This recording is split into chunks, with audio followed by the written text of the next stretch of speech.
अरिहंत सिद्ध सूरी उपाध्याय साधु सर्व अर्थ के प्रकाशी मांगलिक उपकारी हैं। तिन्हको स्वरूप जान रागते भई जो भक्ति काय को नवाए स्तुति को उचारी है। धन्य धन्य तिन्हि ते काज सब आज भई कर जोर बार बार वंदना हमारी है। मंगल कल्याण सुख ऐसो हम चाहत हैं। हो मेरी ऐसी दशा जैसी तुम धारी है। हो मेरी ऐसी दशा जैसी तुम धारी है। मंगलमय मंगल करण वीत राग विज्ञान नमो ताहि जाते भये अरहंतादि महान। करि मंगल करि हो महा ग्रंथ करण को काज। जाते मिले समाज सब पावे निज पद राज। इस भव के सब दुखानि के कारण मिथ्या भाव। तिनकी सत्ता नाश करी प्रगटे मोक्ष उपाय। प्रगटे मोक्ष उपाय। मोक्षण प्रकाशक तीसरे अधिकार के प्रश्न देखने। देखिए कहाँ तक हुए थे सुनीता आंटी, ध्यान है? 120 हुए थे या ज्यादा हुए थे? एक मिनट। हाँ अब बताइए। 120 ही हुए थे ना? ठीक है। पेज नंबर है 60। मम्मी जी पेज नंबर 60 पे पढ़ रहे हैं अभी। 60 नंबर पेज पे, फिर बाद में आगे आएंगे। 121 नंबर का प्रश्न है, सुख दुख किससे होते हैं? बोलिए सुनीता आंटी।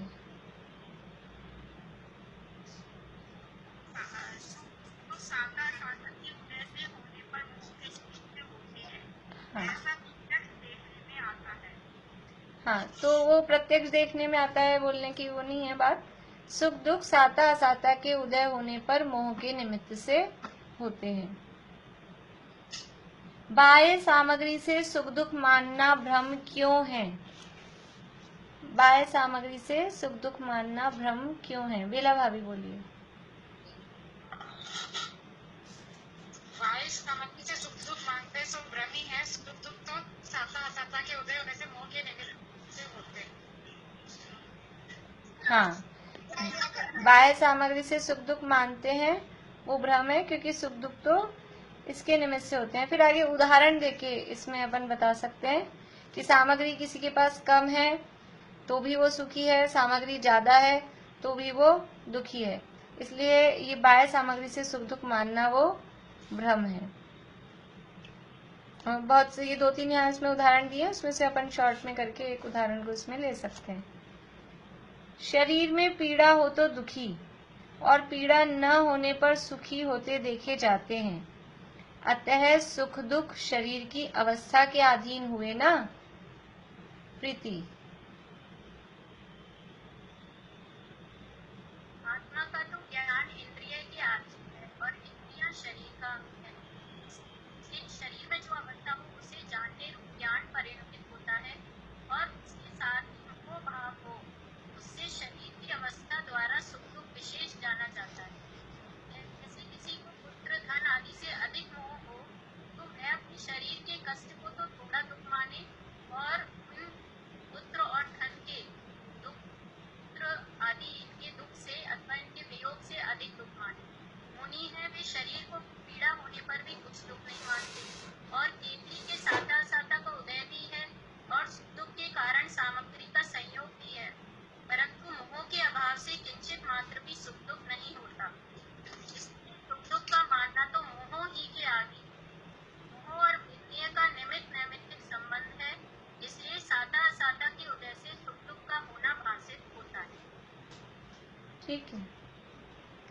ठीक है, मतलब ये बाहर में थोड़ा बड़ा ही है इसका आंसर, उदाहरण देकर ही वो बात समझ में आएगी कि बाहर में तो शरीर कहते हैं शरीर में पीड़ा है तो दुखी है, और शरीर में पीड़ा नहीं हो तो सुखी दिखाई देता है। तो फिर शरीर की अवस्था के अनुसार ही सुख दुख हुआ ना, फिर तो उसके अधीन ही हुआ। तो कह रहे हैं कि शरीर की अवस्था अगर सही भी है लेकिन पुत्र बीमार है, तो उस पुत्र की बीमारी में अपने शरीर में अगर कुछ कष्ट होता है उसको ठीक करने में, तो हम सहते हैं, उसमें दुख नहीं मानते, और वैसे शरीर की अवस्था में दुख मानते हैं। क्या कह रहे, पुत्र से मोह, पुत्र धनाधिक से मोह हो तो अपने शरीर का कष्ट सहे, उसका थोड़ा दुख माने, और उनको दुख होने पर या उनका संयोग मिटने पर बहुत दुख माने। वो तो शरीर को नहीं हो रहा ना, बुखार अगर बच्चे को आ गया, अपने शरीर में नहीं आया, लेकिन उनके बुखार से बहुत दुखी होता है, और उनकी सुरक्षा के लिए अपने को थोड़ा कष्ट सहे, बच्चे को गोदी में बिठा के रखते हैं, अब पैर दर्द करने लग गए हैं लेकिन नहीं, उसको आराम मिल रहा है तो अपन गोदी में बिठा के रख रहे हैं, तो उसके सुख के लिए अब कष्ट भी सहता है। तो ये शरीर की अवस्था के अनुसार कहाँ हुआ। और मुनिराज हैं, वो शरीर में पीड़ा होने पर भी वो दुखी नहीं मान रहे, कुछ दुख नहीं मानते। इसलिए वास्तव में मोह के अनुसार ही ये जो शरीर की अवस्था में भी सुख दुख माना जा रहा है, वो मोह के अनुसार ही होता है। शरीर की अवस्था द्वारा सुख दुख विशेष क्यों जाना जाता है। हाँ भाई, कौन है इंटरेस्टेड। और मोना भाभी आपने देखा, बताएंगे। आप भी मेरे से कह रहे हैं आप? हाँ हाँ, आपका क्वेश्चन मैंने सुना नहीं, जरा वापस। शरीर की अवस्था द्वारा सुख दुख विशेष क्यों जाना जाता है। मोह भाव हो उससे शरीर की अवस्था द्वारा सुख दुख विशेष जाना जाता है। हाँ, उसके ऊपर की लाइन भी आएगी। आत्मा का तो ज्ञान इंद्रिय तीन है, इंद्रिय शरीर का अंग है, इसलिए इसमें जो अवस्था उसे जानने रूप ज्ञान परिणमित होता है, और उसके साथ ही मोह भाव होता है, मोह भाव होता है, उससे शरीर की अवस्था द्वारा सुख दुख विशेष जाना जाता है। हाँ, ये शरीर की अवस्था द्वारा ही क्यों जाना जा रहा है, क्योंकि जानना वगैरह जो काम हो रहा है वो शरीर में हो रहा है, और उसके हिसाब से वो परिणमित हो रहा है, लेकिन उसके साथ में मोह है। तो ये जो जानने का काम है वो शरीर के माध्यम से इसलिए विशेष रूप से होता है। मोह और वेदनीय के डैश संबंध है। मोह और वेदनीय के, हाँ ममता भाभी। निमित्त संबंध है। मोह और वेदनीय के निमित्त नैमित्तिक संबंध है।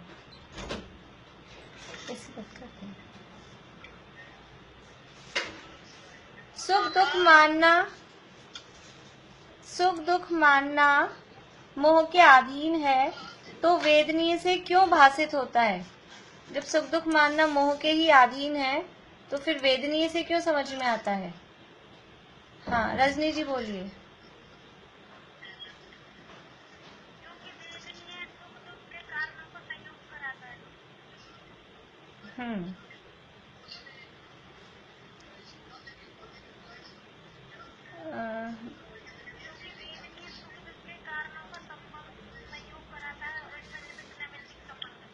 हाँ प्रीति, और कुछ बोलना है आपको।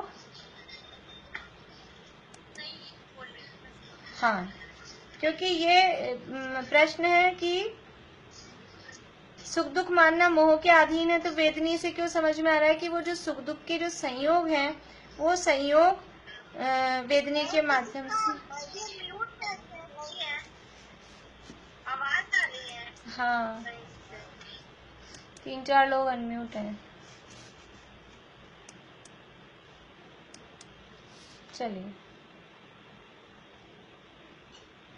जो बोलने की जिनको इच्छा है वो अनम्यूट करके ना बैठे। इससे अच्छा है कि या तो वीडियो चला के हाथ खड़ा कर लें, नहीं तो फिर ऐप के हिसाब से हैंड रेज कर लें, तो मुझे पता लग जाएगा। वो जो बोलना चाहते हैं तो वो अनम्यूट करके चालू हो जाते हैं, तो वो डिस्टर्बेंस हो जाता है। केवली भगवान के भी। हाँ पारुल बोलिए। मैंने तो यहाँ से पूरा पैराग्राफ लिखा, कितनी सामग्री साता के उदय से होती है, कितनी असाता के उदय से होती है, इसलिए सामग्री से सुख दुख भाषित होता है, परंतु निराकार करने पर मूली से सुख दुख का मानना होता है। मतलब ये पूरा पैराग्राफ दिया है। नहीं पूरा नहीं आएगा, क्योंकि वो केवली भगवान वाला फिर आगे चला जाएगा, तो बस इतना ही जितना भी आपने बोला ना, जैसे उसके साथ एक उतना ही। अब नेक्स्ट क्वेश्चन यही है, केवली भगवान के भी साता असाता का उदय है, क्या वे भी उससे सुखी दुखी होते हैं? हाँ बोलिए ज्योति जी। इससे स्टार्ट होता है ना, केवली के साता साता का उदय भी है और सुख दुख के कारण सामग्री का संयोग भी है, परंतु मोह के अभाव से किंचित मात्र भी सुख दुख नहीं होता। सुख दुख को मोह जनित ही जाना। हाँ ठीक है। वेदनी जन्य दुख को दूर करने का सच्चा उपाय क्या है? पूर्णिमा आंटी बोलेंगे। आपने क्वेश्चन नंबर 126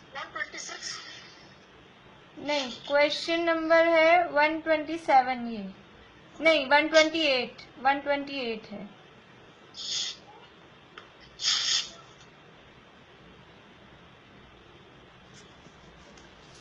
कहाँ गए? पूर्णिमा आंटी बोल रहे हैं? हाँ बोल रही हूँ। हाँ बोलिए। वेदनी दुख को दूर करने का सच्चा उपाय क्या है, ये है ना? हाँ। हमने दर्शन से भ्रम दूर होने पर सामग्री से सुख दुख भाषित नहीं होता, अपने परिणाम ही से भाषित होता है। इसलिए तो मोहिनी के हो जाएगा ना, वेदनी जन्य दुख को दूर करने का उपाय सम्यक दर्शनार्थी है, इससे भ्रम दूर होता है।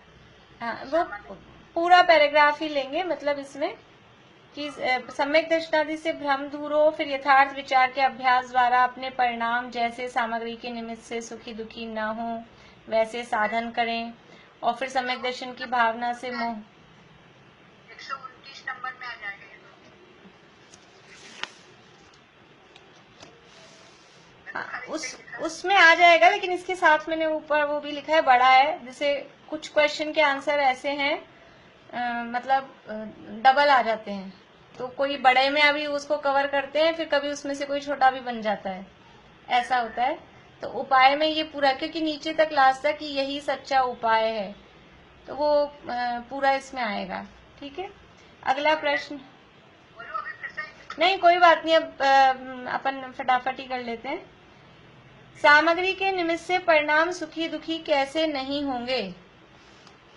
इसका जवाब यही है कि यथार्थ विचार के अभ्यास द्वारा फिर जैसे अपने परिणाम सामग्री के निमित्त से सुखी दुखी न हो, और वो भी सम्यक, फिर मोहमंद हो सम्यक दर्शन आदि के निमित्त से, तो ये सामग्री के निमित्त से परिणाम सुखी दुखी नहीं होंगे। जीवन तथा मरण किसे कहते हैं? हाँ कौन रह गए? निशा आंटी बोलिए।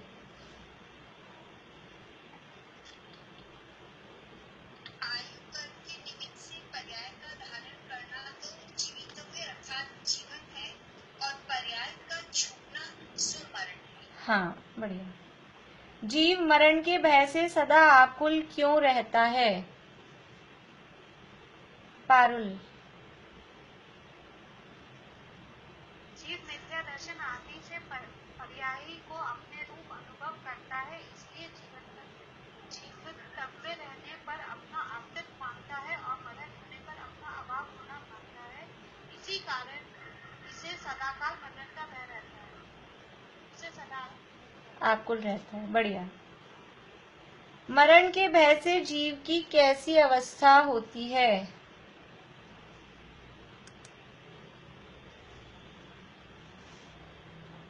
और कौन बताएंगे? मीना चाची आप बोल रहे हैं?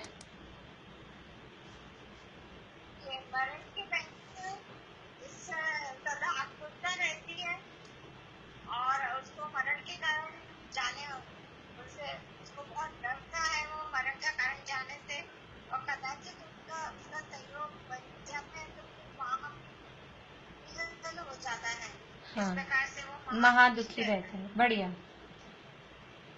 मरण के भय को दूर करने के जीव क्या उपाय करता है? बेला भाभी बोलिए।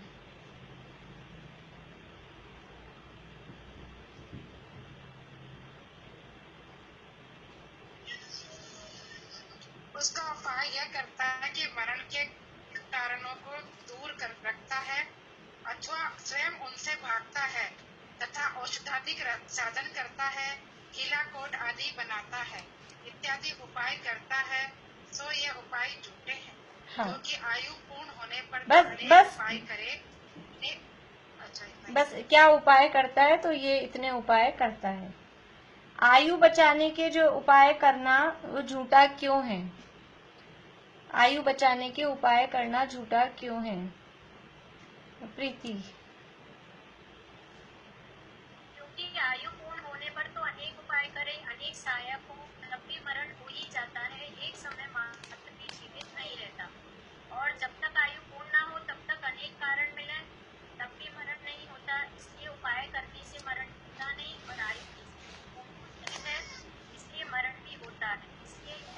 इसलिए उपाय करना झूठा है। मरण के भय से बचने का सच्चा उपाय क्या है? ममता भाभी।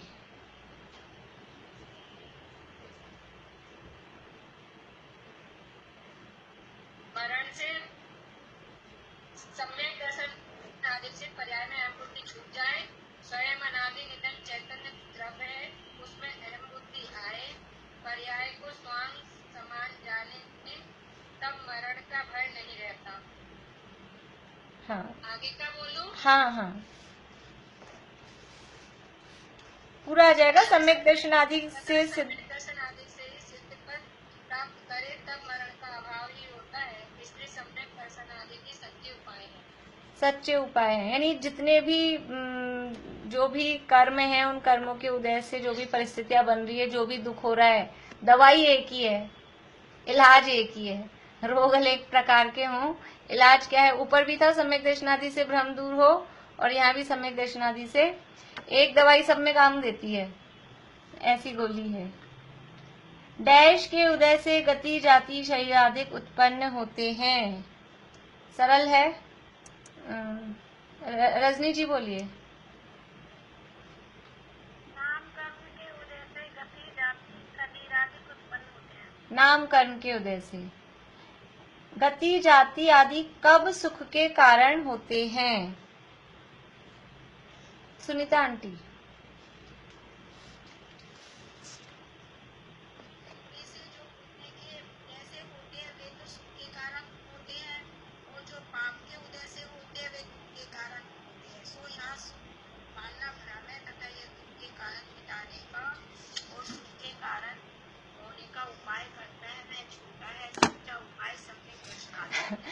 आप तो पूरा नहीं बोलना, जितना प्रश्न है उतना ही बोलना है। आप हमारे अगले प्रश्न ही फेल कर देते हो सारे। बस जो पुण्य के उदय से होते हैं वो सुख के कारण है, जो पाप के उदय से होते हैं वो दुख के कारण होते हैं। वो तब पुण्य का उदय हो तो सुख के कारण प्रतीत होते हैं, पाप का उदय तो वो दुख के कारण लगते हैं। इतना ही।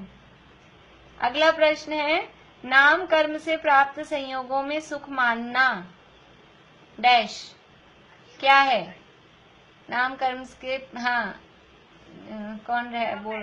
भ्रम है। चलिए, इन नाम कर्म के उदय से जो संयोग प्राप्त हुए हैं उनमें सुख मानना भ्रम है। अब आगे के ये पेज पूरा हो गया, बाद में करेंगे। कितने दिए हुए? मैंने आपको 175 दे रखे हैं ना।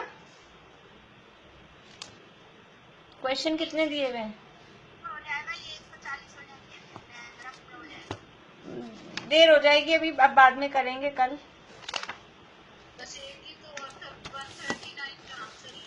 चलिए करिए। 139 है, फिर 40। नाम कर्म के उदय से, छोटा ही है। नाम कर्म के उदय से उत्पन्न दुख को दूर करने का सच्चा उपाय क्या है? तो सच्चा उपाय वही सम्यक दर्शन आदि है।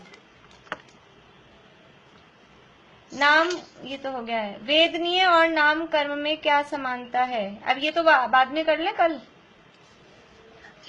ठीक है ना?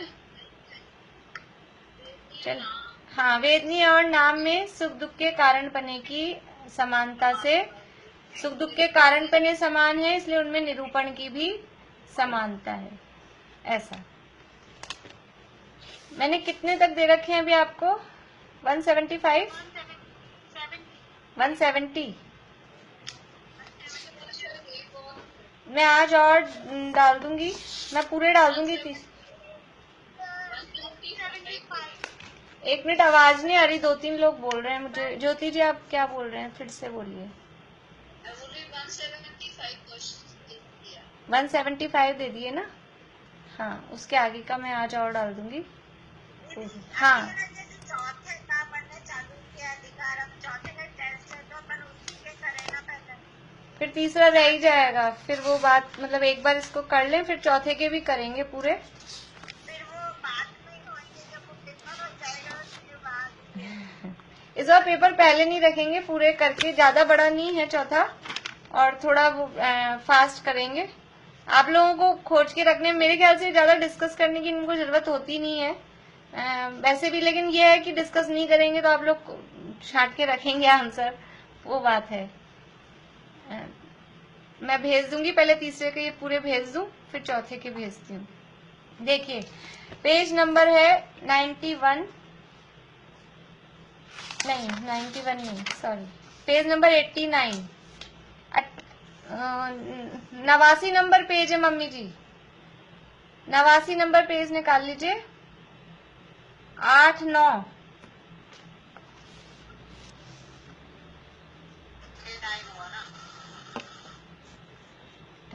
सबको उनकी भाषा में समझाना पड़ता है। 89 भी बोलना पड़ता है, 89 भी बोलना पड़ता है। देखिए मिथ्या चारित्र के स्वरूप की बात अपनी हुई थी। मिथ्या चारित्र का स्वरूप क्या? मिथ्या चारित्र किसे कहते हैं कि चारित्र मोह के उदय से जो कषाय भाव हो रहा है, लेकिन ये मिथ्यापना किसके निमित्त से आ रहा है कि वो दर्शन मोह के साथ में जो चारित्र मोह का उदय है उसके कारण ये चारित्र में मिथ्यापना आ रहा है, क्योंकि वो अपने स्वभाव रूप प्रवृत्ति नहीं होती है। मुख्य रूप से यहाँ क्या कह रहे हैं कि ये देखिए 3 चीजें हैं, मिथ्या दर्शन, मिथ्या ज्ञान और मिथ्या चारित्र। मिथ्या दर्शन में क्या कहा कि अतत्व श्रद्धान उस रूप प्रवृत्ति है। फिर मिथ्या ज्ञान में क्या कहा था कि मिथ्या ज्ञान में जो तत्वार्थ है उनका अयथार्थ ज्ञान, उनको बराबर नहीं जाना, उसमें संशय विपर्य, नद्यवसाय, रूप परिणति, कारण विपर्य, स्वरूप विपर्य, भेदाभेद विपर्य, ये मिथ्या ज्ञान में। अब मिथ्या चारित्र में क्या है कि मिथ्या चारित्र में विशेषता ये है कि कषाय रूप प्रवृत्ति होती है, कषायों की परिणति होती है। ये मिथ्या चारित्र का मतलब वो चारित्र जो शब्द बदला, एक शब्द तो सेम है और एक शब्द बदला है, तो मिथ्यापना है। मिथ्यापने का कारण तो वो मिथ्यात्व ही है, दर्शन मोही ही है। लेकिन वो श्रद्धान की विपरीतता है, तो श्रद्धान का काम क्या कि तत्वों को बराबर उसमें श्रद्धा करना, उसको मानना, और ज्ञान का काम क्या कि उनको बराबर जानना, ये ज्ञान का काम। अब ये चारित्र में क्या है कि चारित्र में क्योंकि विपरीतता हो रही है, यद्यपि चारित्र का काम है स्वरूप में लीन होना, स्वरूप लीनता रूप, लेकिन ये चारित्र का क्योंकि विपरीत यहाँ परिणमन हो रहा है मिथ्या के साथ में, और चारित्र मोहनी का उदय है, तो उस चारित्र मोहनी के उदय से जीव की परिणति कषाय रूप होती है, कषाय भाव होता है, उसका नाम मिथ्या चारित्र कहलाता है। स्वभाव रूप प्रवृत्ति नहीं होती और ये विभाव रूप प्रवृत्ति होती है। ये सारी बातें अपन ने देख ली थी कल। अब है इस अनिष्ट की मिथ्या कल्पना, पेज नंबर 89 पे बीच में इस अनिष्ट की मिथ्या कल्पना। ये तो हेडिंग तो क्या है, हेडिंग टोडरमल जी साहब ने नहीं दिए, हेडिंग तो बाद में संपादन में समझ लीजिए जो भी टीम रही होगी, और दादा उसमें मेन है डॉक्टर हुकुमचंद जी भारिल, तो वो हेडिंग तो बाद में दिए हैं। ये पैराग्राफ वगैरह भी चेंज ये सब बाद में हुए। टोडरमल जी साहब तो एक फॉर्म में कंटिन्यूस लिखते गए। पुराने जमाने में पहले कागज बहुत समझ लीजिए वैल्यूएबल मीन्स बहुत दुर्लभ था, आसानी से मिलता नहीं था, तो जरा सा भी ऐसा नहीं कि एक अक्षर भी अगर उस लाइन में जगह बची हुई है, एक अक्षर भी उसमें आ जाएगा तो एक अक्षर वहां लिख देते थे, फिर आगे का नीचे लिखते थे। तो ऐसा पैराग्राफ छोड़ना और वो पहले पद्धति थी नहीं रिटन में। तो ये सब तो बाद में दिए हैं। इसमें बता क्या रहे हैं, ऐसा लगता है इष्ट अनिष्ट की मिथ्या कल्पना, तो वो कुछ कल्पना किस तरह से वो ही बताएंगे। लेकिन यहाँ ये बता रहे हैं कि जो इष्ट अनिष्ट की कल्पना है वो मिथ्या है। कहना ये है, बताना क्या है कि जीव जो इष्ट अनिष्ट मान रहा है, कल्पना शब्द ही मिथ्या को बताता है। हम कल्पना कर रहे हैं, कल्पना कब करते हैं कि जब फैक्ट नहीं है, वास्तविकता नहीं है, तभी कल्पना करते हैं। मैं ऐसे अपनी कल्पना में सोच रही हूँ कि ऐसा हो जाए, तो कल्पना में जब सोचेंगे जब सामने नहीं है। तो ये इष्ट अनिष्ट मानना ये मिथ्या है, ये मिथ्या कल्पना है, झूठा है। वो बात यहाँ पर इस अब प्रकरण में बता रहे हैं। बहुत समझ लीजिए, हमको अनुभूत है इसलिए सरल है, ये समझ में आता है। समझ में तो आता है लेकिन श्रद्धान में नहीं जमता। समझ में आता है, दिखाई देता है, लेकिन श्रद्धान में नहीं जम पाता है। तथा कषाय भाव होते हैं सो पदार्थों को इष्ट अनिष्ट मानने पर होते हैं, सो इष्ट अनिष्ट मानना भी मिथ्या है। अब यहाँ जैसे अभी अपन प्रश्न कर रहे थे ना, तो यहाँ प्रश्न क्या है, कषाय भाव क्यों होते हैं, कब होते हैं, कि पदार्थों को इष्ट अनिष्ट मानने पर कषाय भाव होते हैं। अभी इष्ट अनिष्ट मानना क्या है, ये इष्ट अनिष्ट मानना भी मिथ्या है। क्यों है मिथ्या, क्योंकि कोई पदार्थ इष्ट अनिष्ट है ही नहीं। झूठा क्यों है, झूठ, ये मिथ्या की परिभाषा क्या देख रहे हैं अपन, कि वस्तु स्वरूप वैसा नहीं है, जैसा ये मानता है वैसा वस्तु स्वरूप नहीं है। यदि हम पदार्थों को इष्ट अनिष्ट मानते हैं और वास्तव में पदार्थ इष्ट अनिष्ट हो, तो मिथ्या कहाँ रहेगा, वो तो सम्यक हो जाएगा, हमारा सारा श्रद्धान ज्ञान वो सम्यक हो जाएगा। लेकिन पदार्थ इष्ट अनिष्ट नहीं है और हम मान रहे हैं इष्ट अनिष्ट, इसलिए ये मिथ्या है। सो इष्ट अनिष्ट मानना भी मिथ्या है। पदार्थों को इष्ट अनिष्ट मानना मिथ्या क्यों है, आज के प्रश्न आज ही, क्योंकि कोई पदार्थ इष्ट अनिष्ट नहीं है। कैसे, कैसे नहीं है कोई भी पदार्थ इष्ट अनिष्ट, कैसे कह सकते हो आप, हमको तो दिखाई देते हैं, तो सो कहते हैं। देखिए अब इसमें एक पैराग्राफ में एक तरह की परिस्थिति लेंगे, अगले पैराग्राफ में दूसरी तरह की परिस्थिति लेंगे।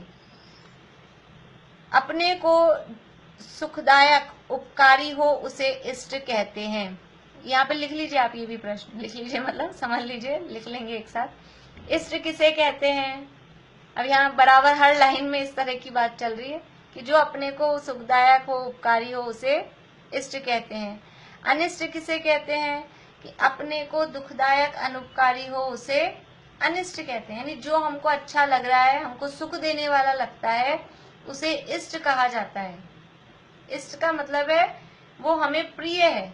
अपने को प्रिय कौन होता है, जो अपने को बहुत कष्ट दे, बहुत तकलीफ दे, वो किसको प्रिय होता है। नरक में नारकी एक दूसरे को मारते रहते हैं, फिर भी वो एक दूसरे को प्रिय होते होंगे। जब एक नारकी का डेथ हो जाती होगी, मरण हो जाता होगा उसका, तो रोने बैठते होंगे, अरे हमारा साथी चला गया। कोई किसी को वो प्रिय नहीं, सब एक दूसरे को अनिष्ट मानते हैं। तो जब प्रिय कब है कि हम इष्ट मानते हैं, तो जिसको यानी जो हमको प्रिय होता है उसको हम इष्ट मानते हैं। जो सुखदायक उपकारी हो उसे इष्ट कहते हैं, और अपने को दुखदायक अनुपकारी हो उसे अनिष्ट कहते हैं। कोरोना इष्ट है कि अनिष्ट, कोरोना इष्ट है कि अनिष्ट, कि हमको दुखदाई है, अनुपकारी दिखता है तो अनिष्ट है। अब वो है या नहीं है वो अपन देखेंगे। अभी तो हमारे हिसाब से जो अपने को दुखदायी दिखता है वो अनिष्ट, और जो सुखदायी उपकारक दिखता है वो इष्ट। लोक में सर्व पदार्थ अपने अपने स्वभाव के ही करता है, कोई किसी को सुख दुखदायक उपकारी अनुपकारी है ही नहीं। ये अभी यहाँ पर समझ लीजिए फैक्ट बता रहे हैं, वास्तविकता बता रहे हैं। वस्तु स्थिति क्या है, वस्तु स्थिति ये है कि ये जो सुखदायक है उसको इष्ट कह रहे हैं, जो दुखदायक है उसको अनिष्ट कह रहे हैं। लेकिन लोक में कोई पदार्थ सुखदायक दुखदायक है ही नहीं। सभी पदार्थ अपने अपने स्वभाव के करता है। जो भी पदार्थ है वो अपने स्वभाव के करता है, मतलब अपने स्वभाव रूप परिणमित होते हैं। जिस वस्तु का जो स्वभाव है, मिर्ची सुखदायक है कि दुखदायक? मिर्ची लिया है, हरी मिर्ची, अब वो सुखदायक है कि दुखदायक? और ये मिर्ची बहुत खराब है, अब वो तो अपने स्वभाव रूप परिणमित हो रही है। आप उसको डालोगे अपनी सब्जी में, दाल में, तो वो अपना स्वभाव बताएगी।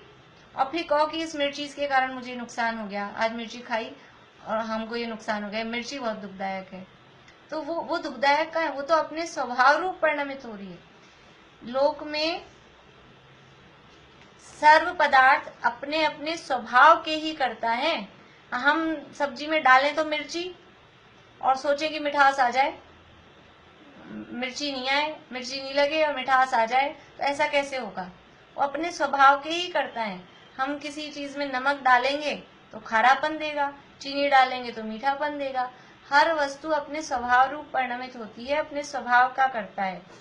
कोई किसी को सुख दुखदायक, उपकारी अनुपकारी है नहीं। देखो, सुखदायक और दुखदायक, सुख हम समझ रहे हैं, तो ये सुख भी पहली बात तो हम परवस्तुओं से समझते हैं। परवस्तु मीन्स जड़ अचेतन। तो जड़ अचेतन में सुख होता है क्या? सुख दुख किसमें होता है? सुख दुख तो जीव में होता है। ये जो अवस्थाएं हैं सुख दुख रूप, ये तो जीव में होती है। हम जड़ अचेतन से सुख चाह रहे हैं, या जड़ अचेतन ने हमें दुखी कर दिया, कैसे करेगा? उसके पास है कहाँ? जिसके पास जो होगा वही तो वो देगा। उसके पास ना तो सुख है ना दुख है। तो बाहरी ये जो अचेतन वस्तुएं हैं, ये तो सुखदायक और दुखदायक ये हो ही नहीं सकती हैं। मतलब वो चाहे क्या, वो तो चाह भी नहीं है उनके पास में, तो वो कैसे सुख दुखदायक हो सकती हैं? किसी दुकान में हम जाएं, मिठाई हलवाई की दुकान पे जाएं और उसको कहें साबुन दे दो, ऐसा ही हुआ ना। और उसकी दुकान में साबुन कहाँ से मिलेगा? हलवाई की दुकान है, तो साबुन की दुकान पे जाके कहो कि मिठाई दे दो, रसगुल्ला दे दो, तो कैसे होगा? तो ये जड़ अचेतन के पास में सुख है ही नहीं इसकी दुकान में। इसके पास से स्पर्श रस गंध वर्ण मिलता है। ये सुख दुख तो जीव की दुकान में मिलता है। तो हम वहां से चाह रहे हैं तो वो पॉसिबल ही नहीं है। तो ठीक है, जो दूसरे जीव है ना हमारे संयोगों में, उनके पास तो है ना सुख दुख, तो वो तो देते हैं ना। माता पिता, पति पत्नी, बच्चे, भाई बहन, मित्र शत्रु जो भी हैं, वो उनके पास तो है सुख दुख, वो तो जीव हैं, तो वो देते हैं क्या? एक द्रव्य का जो गुण है वो गुण निकल के दूसरे में जाता नहीं है। उनका सुख दुख उनके पास में है, अपना सुख दुख अपने पास में है। वो अपना सुख दुख हमें नहीं दे सकते, हम अपना सुख दुख उन्हें नहीं दे सकते। तो फिर ये सुखदायक है और दुखदायक है, वास्तव में ये केस यहीं पे खारिज हो जाता है। क्योंकि दुनिया में सुख देने वाला और दुख देने वाला, दायक मतलब देने वाला, वो कोई है ही नहीं। कौन किसको दे? जिनसे हम चाह रहे हैं जड़ चेतन से, उनके पास में तो है ही नहीं। और जिनसे हम चाह रहे हैं जो चेतन है, वो चेतन वो देने में समर्थ नहीं है। कोई भी द्रव्य अपने गुणों को दूसरे में ट्रांसफर नहीं कर सकता, अपनी पर्यायों को भी दूसरे में ट्रांसफर नहीं कर सकता। इसलिए वास्तव में तो ये सुखदायक दुखदायक कोई है ही नहीं। कोई किसी को सुख दुखदायक, उपकारी अनुपकारी है नहीं। यह जीव ही अपने परिणामों में उन्हें सुखदायक उपकारी मानकर इष्ट जानता है, अथवा दुखदायक अनुपकारी जानकर अनिष्ट मानता है। यानी शांति जी भाई साहब जब भी प्रवचन करते हैं तो वो ज्यादातर इस स्टाइल में करते हैं। एक वस्तु स्थिति बताते हैं, फिर परिस्थिति बताते हैं, फिर मन स्थिति बताते हैं। जो लोग सुनते हैं रेगुलर उनको ध्यान में होगा, ऐसे 3 तरह से बहुत सारी व्याख्याएं वो इस तरह से करते हैं। तो वस्तु स्थिति क्या है कि कोई पदार्थ, सर्व पदार्थ अपने अपने स्वभाव के करता है, कोई किसी को सुखदायक दुखदायक है नहीं, ये वस्तु स्थिति है। फिर परिस्थिति क्या बन रही है? ये परिस्थिति कि वो जीव अपने परिणामों में उनको सुखदायक दुखदायक ये मान रहा है, और उसकी मनस्थिति भी ऐसी बन रही है कि फिर वो जो अपने परिणामों में जानता है उसी से उनको, जिनको सुखदायक मान रहा है उनको इष्ट जानता है, अथवा जिनको दुखदायक अनुपकारी मानता है उनको अनिष्ट मानता है। देखिए फिर से, लोक में सर्व पदार्थ अपने अपने स्वभाव के ही करता है, कोई किसी को सुख दुखदायक उपकारी अनुपकारी है नहीं। यह जीव ही अपने परिणामों में उन्हें सुखदायक उपकारी मानकर इष्ट जानता है अथवा दुखदायक अनुपकारी जानकर अनिष्ट मानता है, क्योंकि एक ही पदार्थ किसी को इष्ट लगता है, किसी को अनिष्ट लगता है। अब यहाँ क्या ले रहे हैं परिस्थिति, यहाँ ले रहे हैं जीव तो दो और टाइम एक ही। एक टाइम, कोई भी एक टाइम समझ लीजिए, अभी प्रेजेंट टाइम है, दो तरह के जीव। तो एक ही पदार्थ किसी को इष्ट लगता है, किसी को अनिष्ट लगता है। अभी अभी मौसम जो चल रहा है, किसी को एसी अच्छा लगता है, किसी को एसी बुरा लगता है, किसी को समझ लीजिए ठंडा पानी अच्छा लगता है, किसी को थोड़ा गुनगुना पानी अच्छा लगता है। तो एक ही पदार्थ है, वो कभी किसी को इष्ट लगता है, यानी पदार्थ जीव दो लिए, पदार्थ तो है ही एक, लेकिन एक ही टाइम पर एक वस्तु किसी को अच्छी लग रही है और किसी को बुरी लग रही है, अनिष्ट लग रही है। एक ही पदार्थ किसी को इष्ट लगता है, किसी को अनिष्ट लगता है। जैसे जिसे वस्त्र न मिलता हो उसे मोटा वस्त्र इष्ट लगता है, और जिसे पतला वस्त्र मिलता है उसे वह अनिष्ट लगता है। कहीं समझ लीजिए कोई भी फंक्शन है और फंक्शन में वही पुराना अपना उदाहरण कि समझ लीजिए साड़ी मिली सबको, लेडीज को, जो भी ओकेजन था, भात हुआ, भात में साड़ी मिली सबको। तो क्या हुआ कि वही एक सी साड़ियां सबकी, लेकिन किसी को बहुत बढ़िया लगती है और किसी को अच्छी नहीं लगती, क्या बेकार साड़ी, और किसी को बढ़िया लगती है, अच्छी है, मैं तो तैयार कर लूंगी, पहनूंगी कल ही इसको। तो ये एक ही चीज है, किसी को अच्छी लग रही, किसी को बुरी। क्यों? कि जो समझ लीजिए जैसे यहाँ दिया ना, जिसको वस्त्र ही नहीं मिल रहा, जिसको पास कपड़ा ही नहीं है, उसको कोई सा भी मोटा, यहाँ तो मोटा वस्त्र कहा है, फटा पुराना भी देते हैं। ऐसा होता है ना, हम जो पहनना छोड़ देते हैं वो हम कहीं भी किसी को देते हैं। तो हमने क्यों छोड़ा था, कि अब हमें वो खराब लगने लग गया, और वो जिसको हमने दिया वो बड़ा खुश हो जाता है लेकर। तो हमें तो अनिष्ट लग रहा था और वो उसको इष्ट लगता है, बढ़िया लगता है, वो खुश हो जाता है। तो जिसे वस्त्र नहीं मिलता हो उसे मोटा मतलब है, समझ लीजिए घटिया क्वालिटी का भी कपड़ा मिला तो वो खुश हो जाता है, उसे वो इष्ट लगता है। और जो अच्छी क्वालिटी के कपड़ा पहनता है, जिसे पतला वस्त्र मिलता है, जिसे वस्त्र ना मिलता हो उसे मोटा वस्त्र इष्ट लगता है, और जिसे पतला वस्त्र मिलता है उसे वह अनिष्ट लगता है। उसको वो पतला वस्त्र जो पहनता है उसको मोटा वस्त्र वो अनिष्ट लगता है। सूकर आदि, ये वस्त्र का उदाहरण पीछे भी अभी अपन ने पढ़ा था ना, अभी पढ़ा था, जो 60 नंबर पेज पे शायद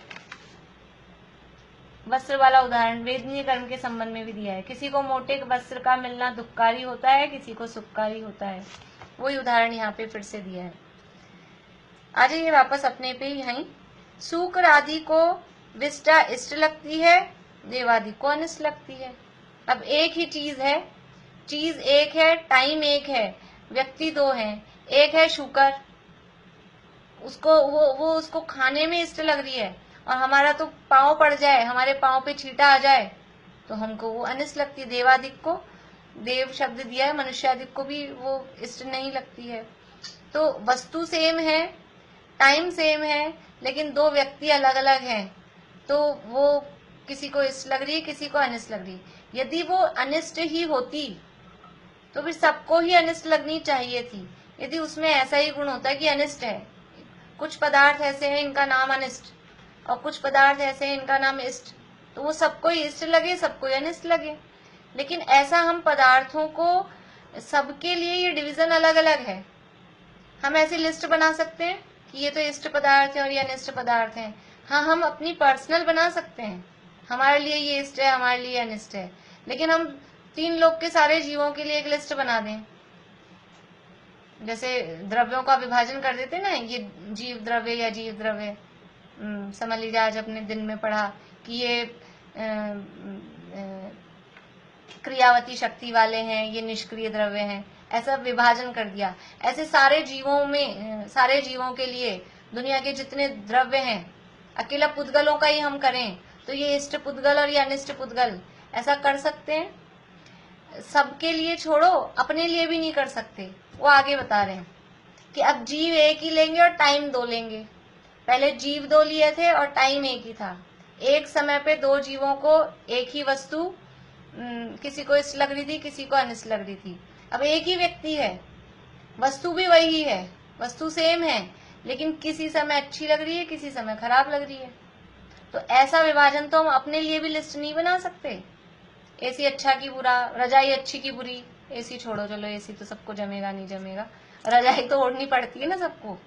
कोई ऐसा आ गया अपने जयपुर में जनवरी की ठंड में और कहे कि ऐसे तो लोग मिलेंगे ठंडे पानी से ही नहाएंगे, लेकिन कोई ऐसा व्यक्ति हो कि वो तो बिना ओढ़े ही सोता है जनवरी की ठंड में जयपुर में, ऐसा तो किसी का नहीं सुना। तो वो रजाई है। तो अब रजाई इष्ट है कि अनिष्ट? कि जनवरी में बहुत इष्ट है, 2 मिल जाए तो 2 भी चलेगी, लेकिन अभी दे दे तो कोई अभी अनिष्ट लगती है।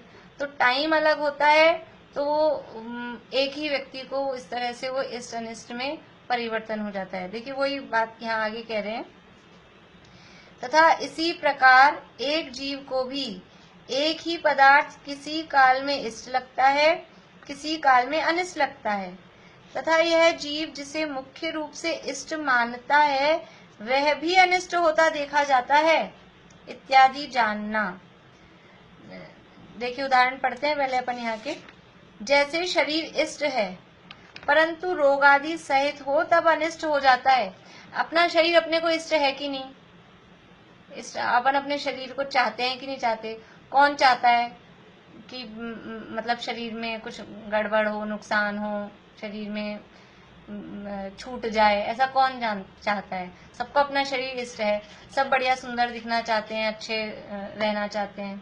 पर क्या होता है, अभी रोग आदि हुआ तो फिर लोग, अगर ऐसा रोग हो गया, वो रोग हमको तकलीफ देने लगा, अब वो वही शरीर, जो शरीर अभी हमें इष्ट लग रहा था, शरीर के माध्यम से विषय भोग रहे थे, अब जब इसमें रोग हो गए, ये शरीर ही दुखदाई, और फिर इतना तक दुखदाई हो जाता है कि मरना भी चाहता है। जैसे कषायों की पीड़ा सही नहीं जा रही थी और मरना चाहता था, वैसे ही शरीर का कष्ट भी सहा नहीं जाता, तो रोगाधिक से भी इतनी पीड़ा हो जाए तो ऐसा लगता है कि मरण भी हो जाए।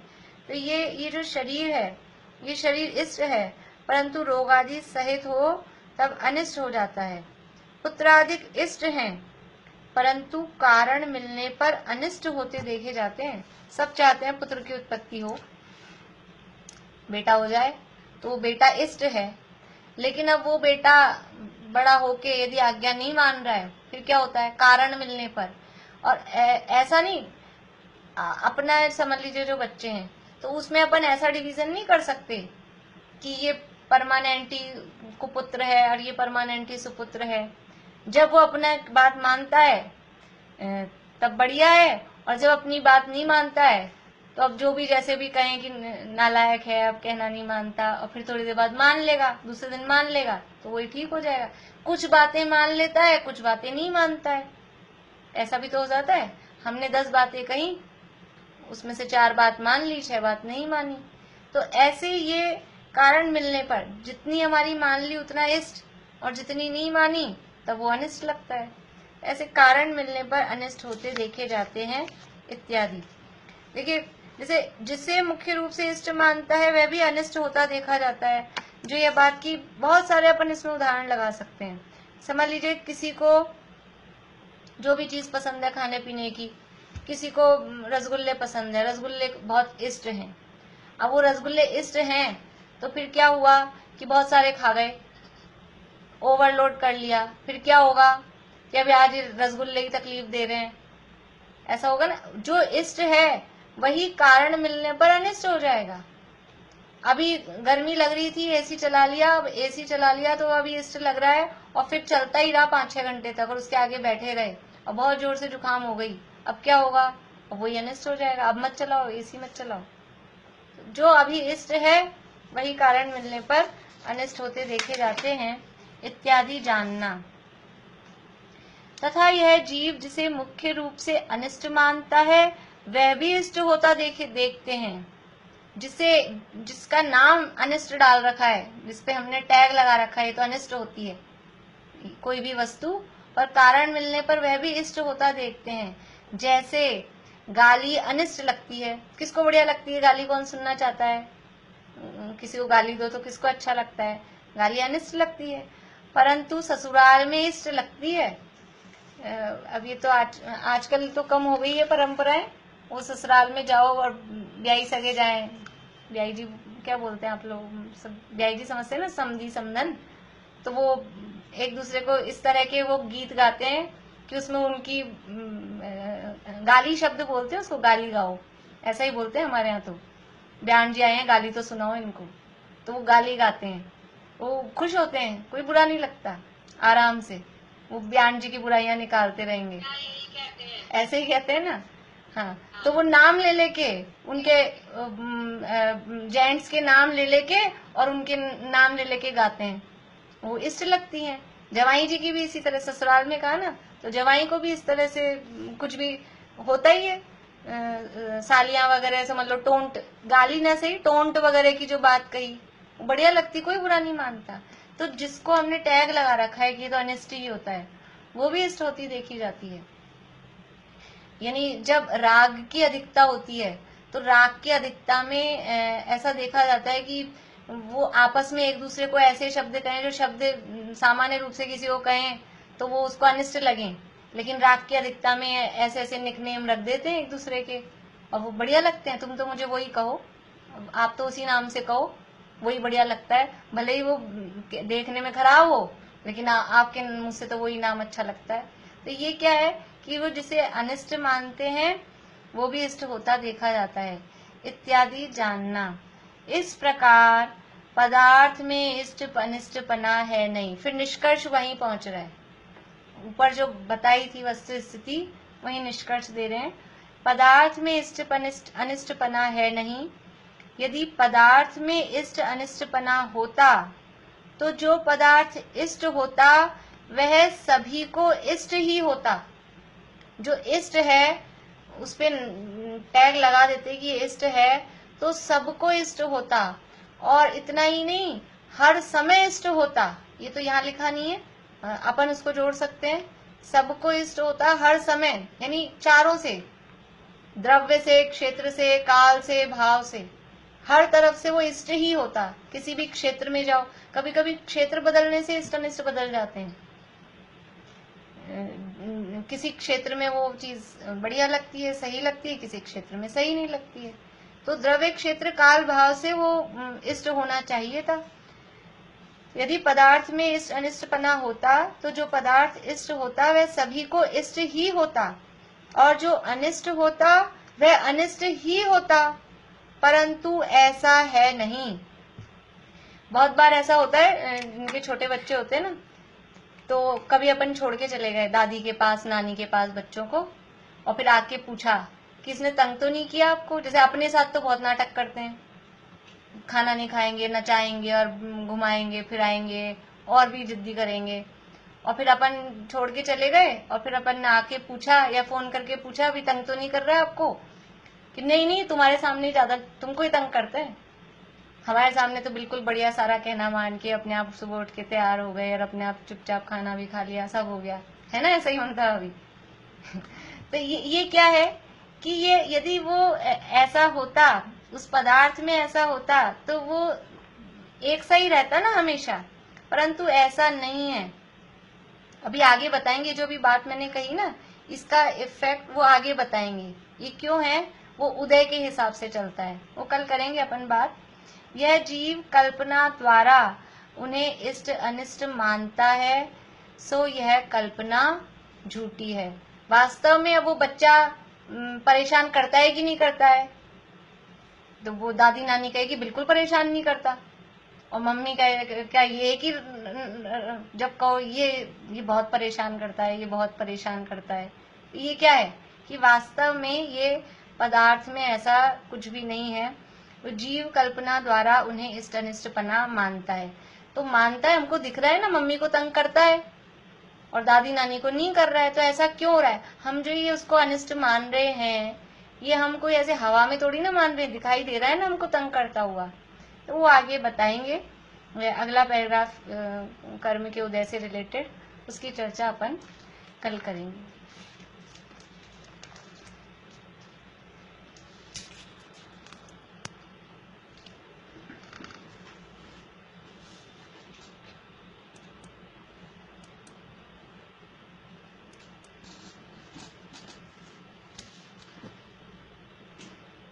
विरहित विविध विधि सुविधि जिनमें आत्मा में लीन हो सर्वगुण संपन्न जिन सर्वज्ञ हो स्वाधीन हो शिव मग बतावन हार हो शत इंद्र करी अभिवंद्य हो दुख शोक हर भ्रम रोग हर संतोष कर सा